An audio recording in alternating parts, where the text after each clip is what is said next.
투자의 시야를 넓혀가는 시기입니다. 지금은 한 곳만 바라보면 조금 힘든 시기예요. 심리적으로, 금전적으로, 수익적으로 좀 같이 보시는 게 좋습니다. 나눠서 자금들을 운용을 하시고, 매일 말씀드리는 거에 연장선이에요. 뭐에 주목하느냐? 일단은 국내 정산업계는 해외 수주 쑥쑥, 전성기는 지금부터, 얼마 전에 이거 꽤 오래전부터 전선 얘기들 드리긴 했었어요. 제가 콕 집어가지고 전선 뭐 사세요 이런 얘기는 드리는 애가 아니지만, 전선 이거 관련해가지고 얘기 많이 드렸죠. 신재생에너지 확대 정책으로 전력망 수요가 늘어나니까 당연히 전선이 좋아진다. 이거 말씀드렸었잖아요. 해저 케이블 수요도 늘고 있고, 왜냐면 해저로 해가지고 쭉 땡겨갖고 써야 되는 거니까, 육지로 전력해야 되니까. 그 다음에 노후 공급망 얘기도 나왔었고, 그리고 리쇼어링 정책도 말씀을 드렸었고, 제일 중요한 건 뭐냐면은 전력 수요가 늘어나기 때문에 전기를 많이 필요로 하게 되는 거고, 그 전력만큼 전기를 만들어야 되는 거니까 전력망 투자 규모가 늘어나게 되는 거, 거기에 들어간 전선도 중요하다라고 말씀을 1차원적으로 드렸던 거예요. 자, 그러면 요거 한번 살펴보도록 할게요. 최근에 전선 관련주 오르고 있습니다. 이것들을 개괄적으로 본다면 글로벌 인공지능 확대에 따라서 전력 수요 증대수의 기대감, 그리고 구리 가격이 오르고 있고, 그 지난해 4월 이후 최고치 등에 상승했다 구리 가격이, 이렇게 그냥 단순하게 개괄적으로 볼 수 있는 거죠. 그냥 이렇게 끝내도 되는 이슈예요.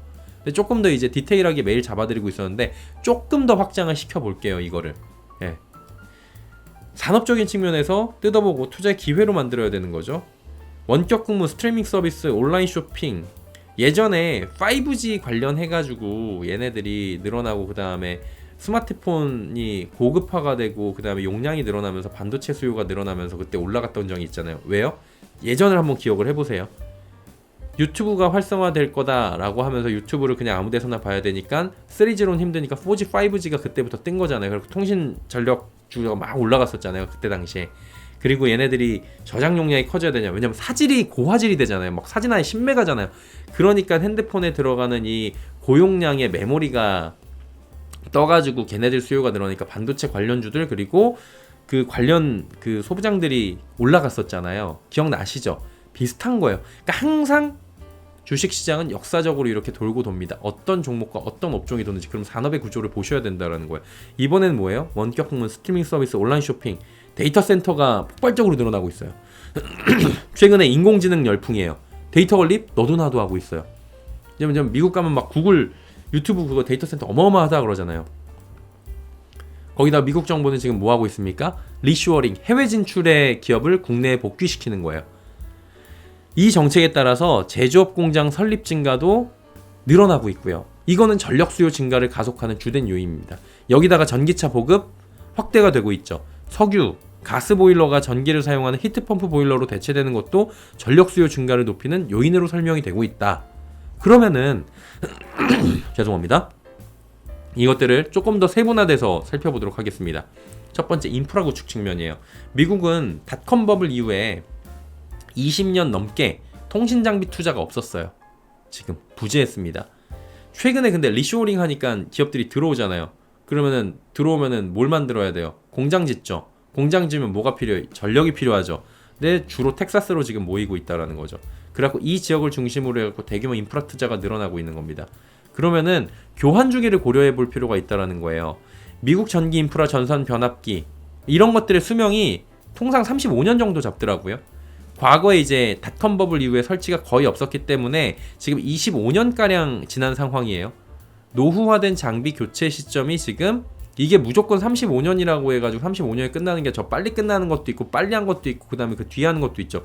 전체적으로 장비 교체 시점이 다가올 수 있는 거예요. 즉 신규 수요도 늘어나고 있는데 과거에 일괄적으로 그 만들어 놓은 전력망들도 바꾸는 필요성이 있는 거고요. 그 시점이 10년 안팎밖에 남지 않았다는 거예요. 신규 수요뿐만 아니라 과거의 기수요까지 남아있다는 거죠.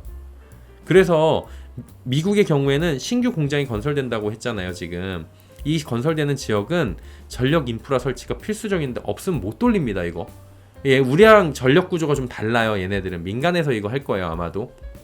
그래가지고 없는 지역들도 굉장히 많이 있고 없는 지역은 새로 지어야 되고, 거기다가 미국 쪽은 그럼 리쇼어링으로 이거 전력 인프라 설치를 해야 되는 거고, 여기에 유럽이나 중동 기타 지역도 대규모 인프라 공사가 필요해요.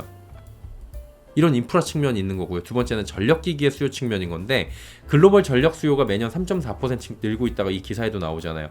2030년 기준으로는 전력망 투자 규모가 700조 원이 넘어갑니다. 어마어마합니다. 글로벌 전력 수요가 이렇게 늘어나고 있다는 거잖아요.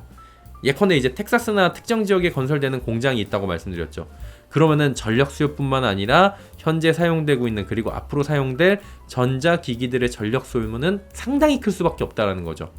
이런 거 이유뿐만이 아니라 전기차, AI는 상당한 전력 사용을 필요로 합니다. 전기차 이제 뭐 전기로 가는 거잖아요. 그리고 AI 엄청난 열을 뿜어내면서 전기를 소모시킨다고 하잖아요. 이에 따라서 필요한 전선은 당연히 늘어나죠. 그리고 용량도 커지겠죠. 옛날에는 그냥 286, 386 컴퓨터 돌렸다면 펜티엄 돌렸다면 지금 막 진짜 말도 안 되는 거 돌리는 거잖아요. GPU 돌리고 그 비트코인 채굴 하나를 얼마나 열나고 전력 사용량 장난, 그리고 농수로 막 갖다 쓰고 그러는 거예요. 그러면은 그만큼 전선이 고용량이 필요한데 그것들은 가격이 비싸요. 고마진이라는 겁니다. 이런 부분들 전력기기의 수요 측면을 보자는 거예요. 미국은 전력을 국가 기관 산업망이 아니라 민간에서 필요에 의해 건설을 합니다. 과거에 중국 변압기를 사용하던 미국은 이제 중국산 다 없애고 있죠. 그러면 변압기를 어떻게 돼요? 중국산 점유율을 줄여요. 그리고 멕시코를 통해서 이제 싸게 조달을 받고 있으려고 하고 있는데 이것도 녹록치가 않아요. 왜냐면 이게 마음대로 안 되거든요. 수요 공급에서. 수요가 더 많아요, 공급보다. 그러니까 변압기를 갈아야 되고 지금 만들어야 되고 하는 상황인데 거기서 이제 우리나라 기업들이 빚보기 시작하고 있고 그래서 주가가 올랐던 거예요. 오르고 있는 거고. 변압기 관련 전선 관련 기업들이 그래서 오르고 해적 케이블 등도 수요가 늘어날 수밖에 없는 상황인데 실제로 그래서 K 변압기의 상승세는 지난해에 이어서 올해도 이어지고 있습니다. 15일 관세청 수출입 무역 통계에 따르면 올 1월 기준 우리나라의 변압기 수출액 지금 보시면은 약 900억 원으로 지난해 같은 기간보다 33.1% 증가했고요.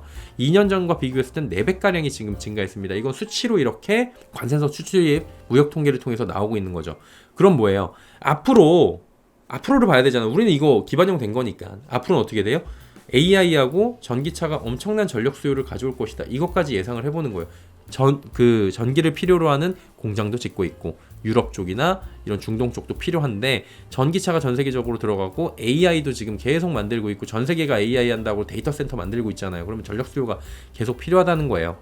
전 세계가 AI로 소모할 용량이 작은 국가 전력 사용량과 비슷하다고 하는데 그 이상이 될 거라고 합니다. 전 세계 전력량의 0.5%를 AI만이 사용한 것으로 확인이 되는데 이거는 생성형 AI 하나만입니다. 앞으로는 AI를 통해 가지고 지금은 단순한 언어 처리나 아니면 글자 처리 이런 거 하지만 동영상 만들어주고 주고받고 그 다음에 이게 비서가 돼가지고 얘가 막 고용량에 똑같아요. 옛날에 핸드폰 올라갈 때 용량 커져야 된다고 했던 거랑 얘들도 똑같아요. 데이터를 주고받는 용량이 커지게 되면은 당연히 그 용량이 커지는 것만큼 그만큼 에너지 소비가 있다라는 거고 기존 전력망으로는 문제가 될 수 있다라는 거서 전력망 구축 수요를 늘리는 요인이 될 거라는 거예요. 자, 그럼 세 번째는 뭐예요? 전력 수요 요인이었고 탄소 배출이나 환경 오염 측면입니다. 2050년까지 제로 탄소 지금 전 세계가 하고 있잖아요. 결론적으로 탄소 배출 줄여야 됩니다. 그렇다면 탄소 배출을 줄이면서 늘어나는 전력 수요를 맞출 수 있는 것들. 그럼 뭐예요? 신환경이 필요하겠죠. 원전, 태양광 이런 쪽으로 갈 수가 있겠죠. 참고로 원전은 국내외 호재가 있다라고 여러 번 짚어드린 적이 있었어요. 미국은 2명의 대선 후보가 서로 첨예하게 대립을 하고 있지만 이 교집합 구간에서 모두가 오케이 땡큐 외치고 있는 분야는 원전이다. 그리고 국내에서도 원전을 살리기 위한 지원책들이 나오고 있다. 이거는 원전주가 오르기 전부터 말씀을 드렸고 꿈틀꿈틀 지금 하고 있는 상황이죠. 그러다 보니까 태양광, 그 풍력 이런 애들도 이제 원전이랑 같이 갈 수가 있는 거예요. 그래서 태양광이나 풍력 등의 전력이나 이런 모든 수요들을 지금 끌어 써야 되는 상황인 거잖아요. 그래서 원전도 있고 이런 친환경을 볼 때는 또 태양광이나 풍력이 있다고 하는데 자, 지난번에 뭐라고 말씀드렸어요? 태양광이랑 풍력은 얘네들을 이게 날씨잖아요. 결국에는 그러면 날씨가 좋을 때 쨍할 때 이거를 잡아놔야 되고 풍력 바람이 불 때 잡아놔야 되고 그런 거잖아요. 그러면 이거를 에너지 저장 장치 ESS가 필요한 거고 에너지 수요가 ESS 저장 장치, 그러니까 에너지 저장 장치 ESS의 수요가 기하급수적으로 늘어날 수밖에 없다는 거. 이런 탄소 배출 측면으로 친환경이 늘어나면 같이 가는 거는 ESS라는 거예요. 해상 풍력 발전 투자에 따른 전력 공급망, 해적 케이블 수요도 늘어날 수밖에 없고요. 왜냐면 이거 바닷가에다 놓잖아요. 이런 것들을 종합적으로 보셔야 된다라는 거예요. 아, 전력기기가 늘어나니까 전력망만 늘어난다, 그게 아니고 결국엔 이게 가고자 하는 방향, 이렇게 써가지고 탄소 배출이 늘어날 건데 그럼 탄소 배출을 줄여야 되는 쪽으로 다시 회귀를 하고 있는 이 정책적인 모순을 해결하기 위해서는 새로운 에너지원이 필요한데 그 에너지원들을 뭐가 있는지, 그리고 그 에너지원이 필요하면 그 에너지원의 주변에서 그 에너지를 잡아갈 수 있는 것들이 필요하다라는 것까지 우리가 잡아가자라는 거죠. 중요한 건 뭐예요? 글로벌 탄소 중립 기조가 지금 강하게 자리 잡고 있잖아요. 이에 따라서 친환경, 재생에너지 발전이 확대되고, 그럼 뭐예요? 결론적으로 저장할 수 있는 ESS 수요가 확대되고 있잖아요.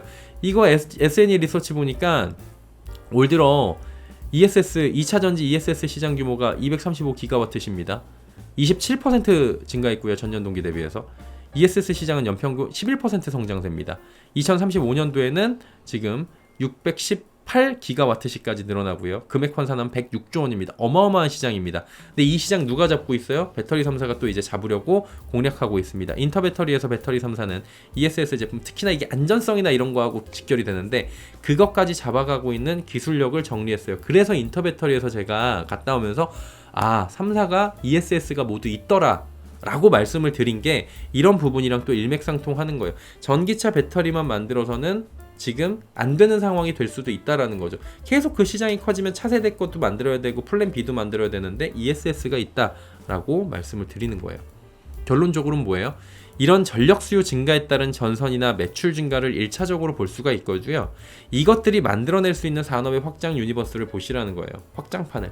그 안에서 펼쳐질 주가의 움직임 등을 일부 예측하고 사전적으로 이런 식으로 공부하고 기회를 찾아서 투자하는 게 수익률을 높일 수 있는 방법 중에 하나라는 거를 오늘 말씀을 드릴 수 있는 겁니다.